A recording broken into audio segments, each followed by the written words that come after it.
Reviews are one of the big mainstays of the affiliate site. In this lesson, we're going to go over writing product reviews. A review is usually a more effective promotional tool for affiliates than a full-blown sales page because it gets past your reader's natural defenses. With a review, you're no longer a salesperson. You're a friend who is looking out for the reader's interests, recommending particular products or warning them away from bad products. Reviews tend to follow a particular formula on affiliate sites. Generally, you'll take one or more affiliate products in your market and write a bit about the product from a critical perspective. Once you've imparted your honest opinion to your visitors, you then invite them to learn more by clicking through to the merchant site, through your affiliate link, of course. The different types of reviews. Well, there's the brief overview review. You'll see these types of reviews very often when you're looking at other affiliate sites. They're very brief reviews, perhaps only 1 or 2 paragraphs with a star rating or some other kind of rating, a product image, and a link to the merchant site. Often there will be a number of these reviews on one page so readers can see with one glance which products get the highest ratings and which products the affiliate doesn't really recommend. This is a very conventional structure for affiliate reviews, simply because it is highly effective for the following reasons. The descriptions are brief. They don't really answer all the questions that visitors might hold about the product, making the readers more likely to click through to the merchant site to learn more information. It's clear which product is most highly recommended. Visitors can see which product is best with the star rating, although they only briefly know why. Again, this makes them more likely to click through to learn more about the highest rated product. They keep your attention. Visitors are more likely to read these brief reviews than wade through a full-page review. At this stage, they are likely to just be browsing and getting a feel for what's available in the marketplace. Their attention span is short, and a brief review gets right to the point. When you're creating these review pages, make them credible. Don't write reviews that are just like promotional spiels. Try to be honest, or at least appear honest. Write about the good and the bad. Don't give every product you review 5 stars. That doesn't look realistic. And if you do only end up listing highly recommended products, explain that to your readers. Say, for example, that you only recommended top quality products and you don't bother listing the rest. There's the full page comprehensive review. This is the kind of review a lot of us would be tempted to write because it's the kind of review that we enjoy reading. This review goes into all the details, all the features, all the benefits, the good points and the bad points, complete with oodles of product photos and screenshots. These types of reviews can be successful in certain circumstances. They can be great as landing pages for pay-per-click and for grabbing targeted natural search engine traffic that is specifically looking for reviews on a particular product. In general, however, full reviews don't end up being as successful as short reviews because you don't end up doing as good a job of selling the product as the merchant's sales page does. When you write such a long, in-depth review, the reader doesn't feel the need to click through to the merchant's website. They feel they can make an informed decision after reading what you have to say in your review. This is good for you if your review is written so well that it outperforms the current sales page that the merchant has. In this case, you may even be able to request that the merchant allows you to link directly to the payment page, as there is no need for the reader to read through the merchant sales page after reading your in-depth review. The big problem with writing a long review is that the reader may not choose to click on your affiliate link to visit the merchant's product. They may simply read your review, then browse other products. Then when they go to purchase, they may not end up going back to your website to find the product. They will most likely just Google the product and go directly to the merchant's website, bypassing your affiliate link. Or else, in reading your review, they may decide that the product isn't really what they're looking for. They don't click through to the merchant site, so the merchant has no opportunity to counter whatever objections your visitor might have. Alternatively, your review may miss an aspect of the product that your visitor was largely interested in, and they may leave your site thinking that the product doesn't meet their needs, even though it might. Basically, unless they're handled with care, comprehensive reviews do not encourage readers to click through to the merchant's site. And as an affiliate, your primary job is to get visitors to click through to the merchant's site and then let the merchant do the convincing. Unless they have a poor landing page, of course, then you'll want to opt for a more in-depth review. Here is an example of a full-page review that is handled well. And we've got the feature list type review. We've all seen these kinds of reviews. Less like an actual review that expresses an opinion and more just like a comparison of the various features, often presented as a grid with lots of ticks, crosses, or information under various boxes. Be very careful when constructing a chart like this that you don't turn people off a particular product unintentionally by giving it a whole bunch of crosses. A lot of charts you see will be obviously oriented towards a particular product, and the features will reflect the features of the most highly favoured product, while ignoring the features that it's obviously lacking. This is a nice tactic to use to gently sway your visitors towards a particular product, whilst maintaining the impression that you're unbiased yourself. It also prevents your visitors suffering from analysis paralysis. It's very hard to make a decision to click on something when there's no obvious best option. What you have then is a reference, not a marketing message. Of course, you could also create the definitive feature comparison chart for your market and attract links by being such a good reference. Now here's an idea: the negative review. Don't underestimate the power of reverse psychology when it comes to writing reviews.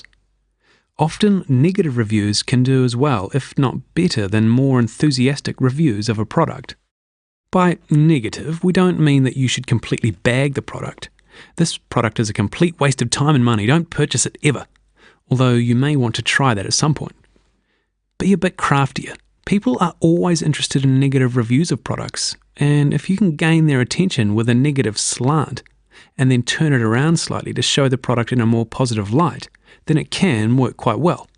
As an example, we once posted a review on the Filorama blog outlining why a Filorama wouldn't be recommending a product that had recently been launched following a great deal of hype.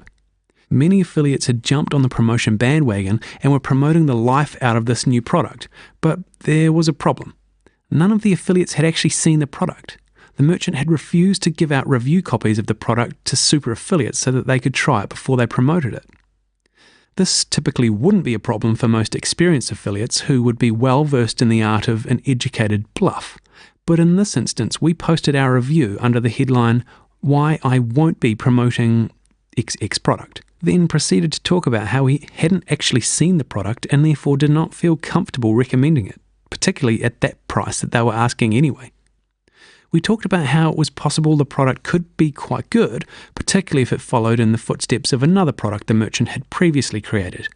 But we also said that if the product was like some of the other products from the same merchant, it could well be a terrible product.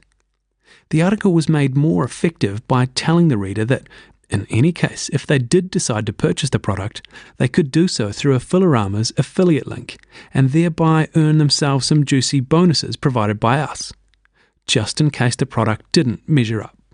So, for a review that said basically nothing about the product, almost going so far as to present it in a negative light, this review generated thousands of dollars in sales.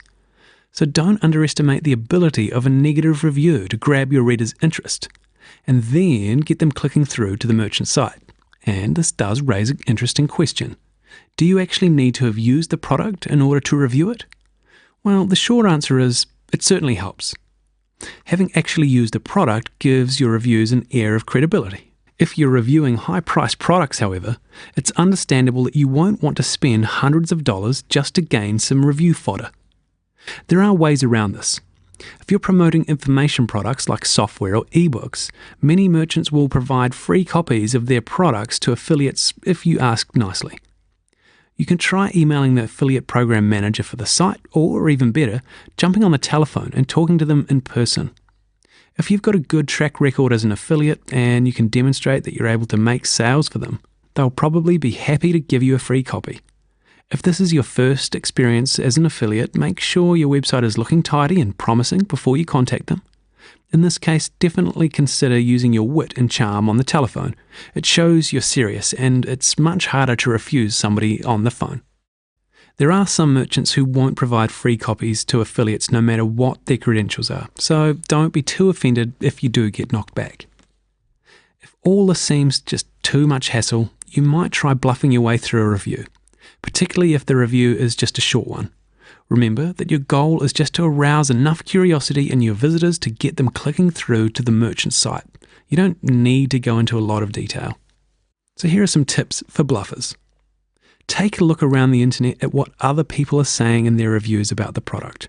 If it's a product that's also available on sites like Amazon.com, where the general public can write reviews of the product when they've purchased them, take a look at their reviews too. Often these reviews won't be biased like an affiliate's review and can give you an insight into the truly good or bad things about the product. Go through the sales page for the product and extract some points from this. Be careful not to copy word for word from the sales page, since that's where you'll be sending your visitors if all this goes according to plan. And what about some general tips for reviews? You may want to focus on writing reviews for affiliate products, but don't neglect other products available in the market. If your visitor is already familiar with the products available, warning bells might start ringing in their head if you don't even mention them.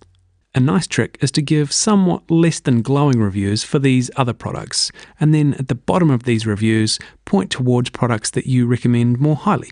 You may also wish to try to promote two products on your review pages by claiming that the number 2 product is the best value for money, or is the best at some other category that you could create for it, or by saying that it's an essential companion to go with number 1 product that you recommend. You may even consider testing promoting both products as first equal. The downsides of these methods are that it can confuse the reader and they may not purchase either product as a result. This is something you'll probably need to test for yourself.